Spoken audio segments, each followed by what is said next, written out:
డబ్బు అనారోగ్యం ఉద్యోగం వ్యాపారం అప్పులతో బాధపడుతున్నారా మీకోసమే లాంచ్ యువర్ ఫ్యూచర్ నమస్తే వెల్కమ్ టు సుమన్ టీవీ నేను విష్ణు ప్రస్తుతంతో పాటు సీనియర్ మార్కెట్ అనలిస్ట్ జీవి సత్యనారాయణ గారు ఉన్నారు వారితో మాట్లాడదాం సార్ నమస్తే సార్ నమస్తే సత్యనారాయణ గారు ఇప్పుడు ఈ స్టాక్ మార్కెట్లో స్టాక్స్ విషయానికి వస్తే కొన్ని స్టాక్స్ ఒక రోజు పడుతున్నాయి అంటారు ఒక రోజు పెరుగుతున్నాయి అంటారు కదా అయితే కొన్ని రకాల స్టాక్స్ ఎంత పడ్డా కూడా అంటే మంచి వాల్యూ ఉన్న స్టాక్స్ లాంగ్ టర్మ్ కి మన పోర్ట్ఫోలియోలో పెట్టుకోవచ్చు అన్న స్టాక్స్ ఏమైనా ఉంటాయి అంటే ఎంత పడ్డా కూడా వాటి వాల్యూ వాటికి ఉంటుంది అని అనుకున్న స్టాక్స్ ఏమైనా ఉంటాయి అసలు ఉన్నాయి మనం చూడవలసింది ఏంటిదంటే మార్కెట్ అప్ అండ్ డౌన్ సహజం, షేర్లు అప్ అండ్ డౌన్ సహజం. మార్కెట్కి ఆ షేర్ మీద గుడ్ న్యూస్ బ్యాడ్ న్యూస్ని బట్టి రావటం, గుడ్ న్యూస్ రాగానే పెరగటం, బ్యాడ్ న్యూస్ రాగానే పట్టడం. మార్కెట్లో కొన్ని సెక్టార్లు అంటే గవర్నమెంట్ పాలసీస్ అనుకోండి, లేకపోతే ఆ కంపెనీ యొక్క ప్రొడక్ట్ అనుకోండి, కంపెనీ యొక్క సర్వీస్ అనుకోండి, కొన్నాళ్ళ వరకే వెలుగెలుగుతాయి. ఎంత మంచి కంపెనీ అయినా సరే, అది ఎఫ్ఎంసీజీ కానీ, రియల్ ఎస్టేట్ కానీ, ఫార్మా కానీ, ఎడ్యుకేషన్ కానీ, ఎటువంటి అంటే బ్యాంకులు కానీ, అవన్నీ కొన్నాళ్ళ వరకే వెలుగుతాయి, మళ్ళీ కొన్నాళ్ళు పడతాయి.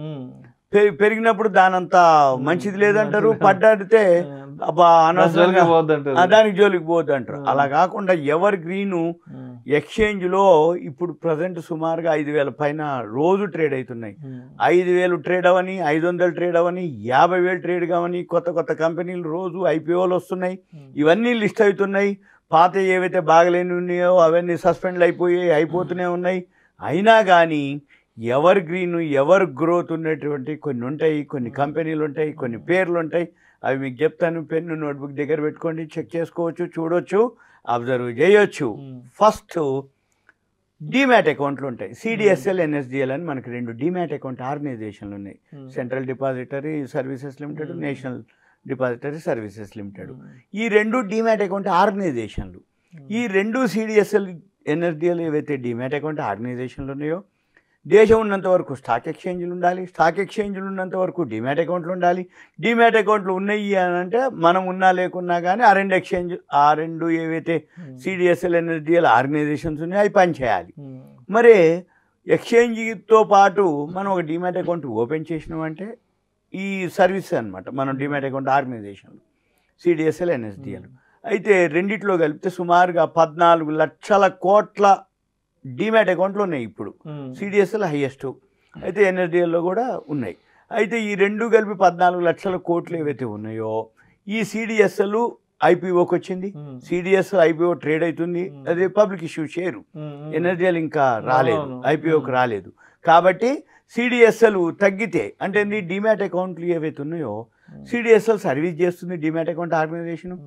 వాళ్ళ ఇన్కమ్ ఏంటిది అంటే ఎవరైతే డిమ్యాట్ అకౌంట్ ఒకటి ఓపెన్ చేస్తామో, సిడిఎస్ఎల్ కానీ, ఎన్ఎస్డిఎల్ కానీ ఓపెన్ చేయగానే మన బ్రోకరు అంటే మనం డిమ్యాట్ అకౌంట్ ఓపెన్ చేసిన బ్రోకర్ అంటే ఏంది, ఐసిఐసి ఉండొచ్చు, హెచ్డిఎఫ్సి ఉండొచ్చు, యూటీఐ ఉండొచ్చు, మోతిలాల్ ఉండొచ్చు, ఏంజిలు, ఎవరైతే మనం డిమ్యాట్ అకౌంట్ ఒక మెంబర్ ద్వారా ఓపెన్ చేస్తామో ఆ మెంబరు మన దగ్గర నుంచి ఫస్ట్ అకౌంట్ ఓపెన్ కాగానే మన తరపున ఈ డిమ్యాట్ అకౌంట్ ఆర్గనైజేషన్కి, సిడిఎస్ఎల్ అయితే సిడిఎస్ఎల్, ఎన్ఎస్డిఎల్ అయితే ఎన్ఎస్డిఎల్, ఏఎంసీ అని ఉంటుంది, యాన్యువల్ మెయింటెనెన్స్ ఛార్జీలు. అది పర్ యానం 150 రూపీస్ పే చేయాలి, ప్లస్ 18% జిఎస్టీ. వీళ్ళు ఏం చేస్తారు, ఎవరైతే మన బ్రోకరో మెంబరో ఎవరైతే అంటామో మన అకౌంట్ ఓపెన్ కాగానే ముందు మన అకౌంట్లోంచి డెబిట్ చేయటం, 150 రూపాయలు వాళ్ళకి పెట్టడం, 18% జిఎస్టీ. అయితే వాళ్ళు ఎక్కువ తక్కువలు కూడా తీసుకుంటారు, ఎక్కువ తక్కువలు కాదు ఎక్కువలే తీసుకుంటారు. ఉదాహరణకి మనము 150 18% జిఎస్టీ అంటే 27 రూపాయలు అవుతుంది. 150 18% 27 రూపాయలు, 177 రూపాయలు మన తరపున వాళ్ళు అంటే 27 జిఎస్టీకి పోతుంది, 150 రూపాయలు ఏఎంసీ కింద ఆ సిడిఎస్ఎల్ కానీ, ఎన్ఎస్డిఎల్కి పోతుంది. అది వాళ్ళ ఇన్కమ్. ఎవరిది, ఆ సిడిఎస్ఎల్ కానీ, ఎన్ఎస్డిఎల్ కానీ. ఎన్ని అకౌంట్లు ఓపెన్ అయినాయి అని 150 వస్తుంది ఒకటి. ఇక రెండోది అకౌంట్ ఓపెన్ చేసిర్రు, మళ్ళీ సెకండ్ ఇయర్ రెన్యువల్ అయింది. రెన్యువల్ అయిందంటే మళ్ళీ 150 కట్ అయిపోతాయి. రెన్యువల్ ఫీజు కట్టాల్సింది. ఏఎంసీ అంటే యాన్యువల్ మెయింటెనెన్స్. అయితే నువ్వు క్లోజ్ చేస్తే తప్ప నీకు కాదు. అయితే 100లో 90% ఓపెన్ చేస్తారు, క్లోజ్ చేయరు. ఎందుకు? ఓపెన్ చేయడానికే కొంచెం ఉంటుంది, ఏది పాన్ కార్డు, ఆధార్లు అన్ని ఇస్తారు, హడావుడిగా టగటగటగానే ఓపెన్ చేస్తారు. ఇక రన్ అవుతుంటుంది అకౌంట్. రూపాయలు కట్ అయిపోతాయి. మళ్ళీ రెన్యువల్ వచ్చేటప్పటికి అరే ఇది నేను యూజ్ చేయట్లేదు ఈ డిమాట్ అకౌంట్, అయినా కానీ నేను క్లోజ్ చేయాలి అనేది లేదు. అయితే ఇప్పుడు మళ్ళీ ఏఎంసీలు పడతాయి, రూపాయలు పడతాయి. డార్మెంట్ అని ఒకటి ఉంటుంది. ఇప్పుడు ప్రజెంట్ సిస్టమ్ ఏంటంటే డార్మెంట్. ఒకవేళ నీ అకౌంట్లో నీ డిమాట్ అకౌంట్లో ఏమి హోల్డింగ్స్ లేకుండా ట్రేడింగ్ కనుక చేయకపోతే సెబీ ఒక డార్మెంట్లోకి పోద్ది. అంటే అన్యూజ్డ్ అకౌంట్, నువ్వు యాక్టివ్ చేయట్లేదు, ట్రేడింగ్ చేయట్లేదు అని దాన్ని డార్మెంట్లో పెట్టడం జరుగుతుంది. ఒకటి అయిన తర్వాత ఎవరైతే ఎన్ని డిమాట్ అకౌంట్లు ఉన్నాయో అన్ని 150 ఈ డిమాట్ అకౌంట్ ఆర్గనైజేషన్. అంటే రోజు ప్రతి నెల 5 లక్షలు 6 లక్షలు కొత్త అకౌంట్లు ఓపెన్ అవుతున్నాయని మనం వింటున్నాం డిమాట్ అకౌంట్లు. అంటే ఏంది అన్ని 150 అన్ని పోతున్నట్టే ఎవరికి, సిడిఎస్ఎల్కో ఎన్ఎస్డిఎల్కో. అంటే షేర్ మార్కెట్ ఉన్నంతకాలం, ఎక్స్చేంజ్లు ఉన్నంతకాలం, డిమాట్ అకౌంట్లు ఉన్నంతకాలం ఈ సిడిఎస్ఎల్ ఎన్ఎస్డిఎల్ ఉండాల్సిందే, వాళ్ళకి మనం 150 కట్టాల్సిందే. కాబట్టి అది ఎవర్ గ్రీను. ఒకసారి ఓపెన్ చేసినాక అంటే సిడిఎస్ఎల్ షేర్ ఒకసారి కొనుక్కున్నాక అది తగ్గినా పెరిగినా అమ్మక్కర్లేదు. ఎందుకు అంటే తగ్గిన టెంపరీ, మళ్ళీ మార్కెట్తో పాటు తగ్గింది అంటే కొనుక్కోమని అర్థం, పెరిగింది అంటే ఇంకా పెరుగుతుంది అని అర్థం. అంతే తప్ప తగ్గంగానే కొనుక్కొని పెరిగంగానే నేను అమ్మేసుకుంటా లాభం బుక్ చేసుకుంటా అంటే ఒక రౌండ్ ఒకసారి జరిగిన తర్వాత తగ్గితే కొనుక్కునేదే వాల్యూ ఉన్నటువంటి షేర్లు సిడిఎస్ఎల్ ఎన్ఎస్డిఎల్. అయితే సిడిఎస్ఎల్ షేర్ ఉంది, ఎన్ఎస్డిఎల్ షేర్ లేదు, మళ్ళీ వస్తుంది. ఇక ఇదొకటి. ఇక నెక్స్ట్ ఎక్స్చేంజ్లు ఉన్నాయి మనకి, BSE NSE. BSE exchange share ఉంది, మళ్ళీ ఇప్పుడు ఎన్ఎస్సి ఎక్స్చేంజ్ కూడా షేరు లేదు, కానీ అన్లిస్టెడ్ షేర్లు మార్కెట్లో అమ్ముతురు. లిస్టెడ్ అంటే బిఎస్సి ఎక్స్చేంజ్ ఐపీఓకి వచ్చి ట్రేడ్ అవటం. అన్లిస్టెడ్ అంటే ఎన్ఎస్సి ఎక్స్చేంజ్ ఉంది, ఎన్ఎస్సి ఎక్స్చేంజ్ షేర్లు ఏవైతే ఉన్నాయో మార్కెట్లో అన్లిస్టెడ్ షేర్లు అమ్మటం కొనటం జరుగుతుంది ఇప్పుడు. అయితే ఎన్ఎస్సి ఎక్స్చేంజ్ కూడా రేపు ఎప్పుడు ఐపీఓకి వస్తుంది. ఐపీఓకి వచ్చిన తర్వాత ఎవరైతే అలాట్మెంట్ వస్తుందో కొనుక్కుంటే వాళ్ళు జీవితకాలం అమ్మక్కర్లేదు. ఎందుకు అమ్మక్కర్లేదు అంటే మనకునే ఎక్స్చేంజ్లు 2, ఆ రెండిట్లోనే బయింగ్ కానీ సెల్లింగ్ కానీ ప్లాట్ఫామ్. అంటే ఎక్స్చేంజ్ లేకుండా మనం ఎటువంటి వ్యవహారం చేయడానికి వీల్లేదు. అంటే సేమ్ మళ్ళీ దేశం ఉన్నంతకాలం షేర్ మార్కెట్ ఉంటుంది, షేర్ మార్కెట్ ఉన్నంతకాలం ఈ ఎక్స్చేంజ్లు ఉండాలి. ఎక్స్చేంజ్లు ఉండాలి అంటే బిఎస్ఎన్ఎస్సి ఎక్స్చేంజ్. ఈ బిఎస్ఎన్ఎస్సి ఎక్స్చేంజ్లు ఏం చేస్తాయి, ఎటు నుంచి వస్తుంది, ఎంతమంది ట్రేడింగ్ చేస్తూ ఉంటే వాళ్ళ దగ్గర నుంచి బ్రోకరేజ్ కలెక్ట్ చేస్తారు, జిఎస్టీ కలెక్ట్ చేస్తారు, service tax, turn over tax, security transaction tax, documentation. అంటే మనం ఇప్పుడు సబ్ రిజిస్ట్రార్కి వెళ్ళి మనం ఒకటి ఇల్లు కానీ జాగ్ కానీ కొనుక్కొని మారుస్తాం, ఏదైతే ఎక్సైజ్ డ్యూటీలు, ఇవి డ్యూటీలు ట్యాక్స్లు అన్నీ కలిపి వీళ్ళు కలెక్ట్ చేస్తారు, అంటే స్ప్లిట్ చేస్తారు. అంటే ఈ ఎక్స్చేంజ్లు తగ్గితే కొనుక్కోవాలి, ఉంచుకోవాలి.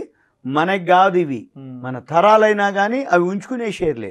ఎందుకంటే తర్వాత ఇక అవి అంటే అకౌంట్ పెరుగుతూ ఉంటాయి, వీటితో పాటు రెవెన్యూ పెరుగుతూ ఉంటుంది, కాబట్టి షేర్స్ కూడా పెరుగుతుంటాయి. ఇకపోతే ఎంసీఎక్స్ ఎక్స్చేంజ్ అని ఇంకోటి ఉంది. ఇది కమోడిటీస్కి సంబంధించిందే, మల్టీ కమోడిటీస్ ఎక్స్చేంజ్. ఇది gold, silver, crude oil, natural gas, aluminium, zinc, lead. అంటే అవేర్నెస్ ఎంత పెరిగింది అంటే మామూలు షేర్ మార్కెట్ కంటే కూడా కమోడిటీస్ ఎక్స్చేంజ్లో ఇంకా ఎక్కువ బిజినెస్ జరుగుతుంది. ఎందుకు, అది 14 hours, అంటే 9 o'clock మార్కెట్ స్టార్ట్ అవుతుంది, నైట్ 11:55 వరకు, 15 గంటలకి 5 నిమిషాలు తక్కువ.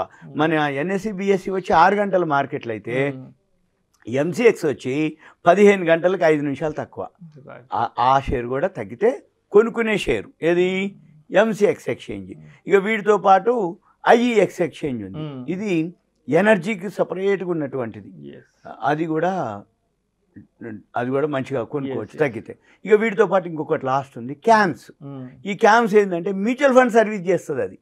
అంటే ఇప్పుడు మ్యూచువల్ ఫండ్ మనం అకౌంట్ ఓపెన్ చేసినాం, అది ఎన్ఏవి ఎంత ఉంది, రిడమ్షన్ ఎవరు చేయాలి, ఎంట్రీ ఎవరు చేయాలి, నీకు అంటే తీసుకోవాలన్నా కొనుక్కోవాలన్నా రిడీమ్ చేయాలన్నా ఏదైతే ఒక మ్యూచువల్ ఫండ్ ఉంది అంటే మ్యూచువల్ ఫండ్ ఏం చేస్తుంది, ఈ క్యామ్స్కి అప్పచెప్తుంది.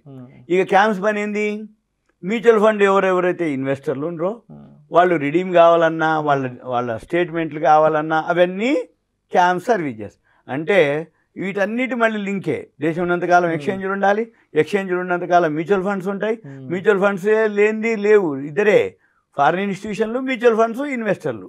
అయితే మ్యూచువల్ ఫండ్స్ కీలక పాత్ర ఎక్కువ ఉంటుంది. అంటే వాళ్ళ కాడ వందల వేల కోట్లు ఉంటాయి ఫండ్స్, వాటితోటే వాళ్ళు బై సెల్ చేస్తుంటారు.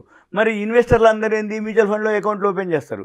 వాళ్ళ అకౌంట్ స్టేట్మెంట్లు అనుకోండి, రిడీమ్ అనుకోండి, ఇన్వెస్ట్మెంట్ అనుకోండి, ఎంట్రీ లోడ్లు, ఎగ్జిట్ లోడ్లు, ఇవన్నీ ఫీజులు ఏవైతున్నాయో అవన్నీ క్యాంప్స్కి వస్తాయి. అంటే ఇప్పుడు మనం చెప్పినటువంటి ఏవైతే CDSL, NSDL, BSE, NSE, MCX, IEX ఏవైతే ఎక్స్చేంజ్లు ఉన్నాయో వాటితో పాటు క్యాంప్స్ 3, 3, 6, 7 ఉన్నాయి. ఈ 7 ఎవర్ గ్రీన్ తగ్గితే కొనుక్కునేవి. అందులో వీటిలో ఇప్పుడు మనకి ఎన్ఎస్డిఎల్ ఒకటి, ఎన్ఎస్సి ఒకటి, ఆ రెండు ఇంకా ఐపీఓలు రాలేదు. కానీ ప్రైవేట్ ప్లేస్మెంట్లో అన్లిస్టెడ్లో ఈ షేర్లు దొరుకుతూ ఉన్నాయి. ఎవరైతే రిస్క్ తీసుకోదలుచుకుంటారో ఏదన్నా అనిపిస్తే వాళ్ళు కొనుక్కోవచ్చు. లేదు అనుకుంటే ఇవి ఏవైతే తగ్గితే కొనుక్కొని రోజు రోజు చూడక్కర్లేదు, రోజు రోజు అమ్మక్కర్లేదు, రోజు రోజు దాని మీద ఫాలో అవ్వక్కర్లేదు. ఎందుకంటే అవి జీవితకాలం ఉంచుకునేటటువంటివి. మనవాళ్ళు మనవరాళ్ళకి కూడా అవి ఇచ్చే ఇది కథ. సింపుల్గా ఇవన్నీ కూడా అంటే మిగిలిన షేర్లు పెరగవచ్చు, తగ్గొచ్చు, కానీ ఇవి తగ్గితే కొనుక్కునే షేర్లు, పెరిగితే అమ్ముకోనటువంటి షేర్లు. పెరిగింది కదా అని అమ్మక్కర్లేదు. ఇది. Thank you sir. Okay, Suman TV ప్రేక్షకులు ధన్యవాదాలు. Thank you. ప్రేక్షకుల విజ్ఞప్తి, ఈ వీడియోలో ప్రస్తావించబడిన అంశాలు కేవలం ప్రేక్షకులకు అవగాహన కొరకు, ఇన్ఫర్మేషన్ కొరకు, ఎడ్యుకేషన్ పర్పస్ కొరకు మాత్రమే వీటి గురించి ప్రస్తావించడం అనేది. ఇవి మా రికమెండేషన్ అయితే కాదు. పెట్టుబడులు పెట్టేవాళ్ళు మీ పర్సనల్ ఫినాన్స్ ప్రొఫెషనల్ సంబంధించి మాత్రమే తుది నిర్ణయం తీసుకోగలరని మా మనవి.